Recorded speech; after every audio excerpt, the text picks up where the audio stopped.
Ivan Perisic è un nuovo giocatore del Bayern Monaco. L'ufficialità arriva dal sito della società bavarese che scrive: il Bayern ha preso in prestito il giocatore croato, il vice campione del mondo arriverà a Monaco in prestito per un anno e poi ci sarà un'opzione d'acquisto a partire dal 30 giugno 2020. Subito le prime parole di Perisic, che torna in Bundesliga dopo l'esperienza al Borussia Dortmund e al Wolfsburg.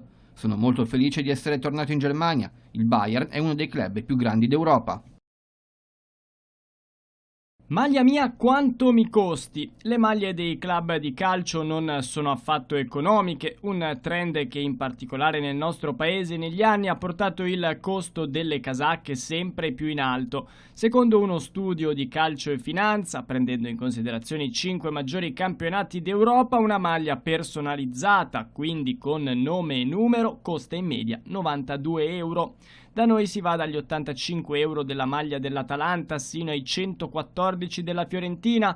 Per una maglietta di Napoli o Juve si spendono circa 99 euro. Se si vuole quella dell'Inter bisogna arrivare a 111. Numeri decisamente maggiori rispetto al resto dei campionati europei. In Italia 7 squadre fanno pagare oltre i 100 euro per la propria divisa contro i 14 club degli altri 4 campionati più importanti del vecchio continente. Per risparmiare conviene puntare sulla Premier League, dove per una maglia bisogna sborsare circa 82 euro.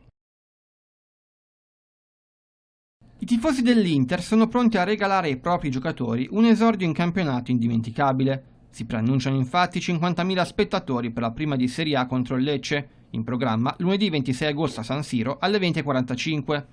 Tanta dunque l'attesa per vedere la prima gara ufficiale della nuova Inter targata Antonio Conte.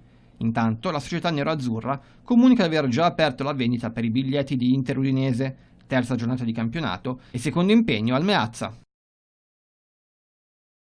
Accordo trovato e Gran Premio del Messico ancora nel calendario della Formula 1, mancava soltanto l'ufficialità, ora è arrivata. Nel corso di una conferenza stampa a Città del Messico, i vertici del Circus a 4 ruote hanno annunciato che l'appuntamento messicano sarà presente nel programma del massimo campionato fino al 2022.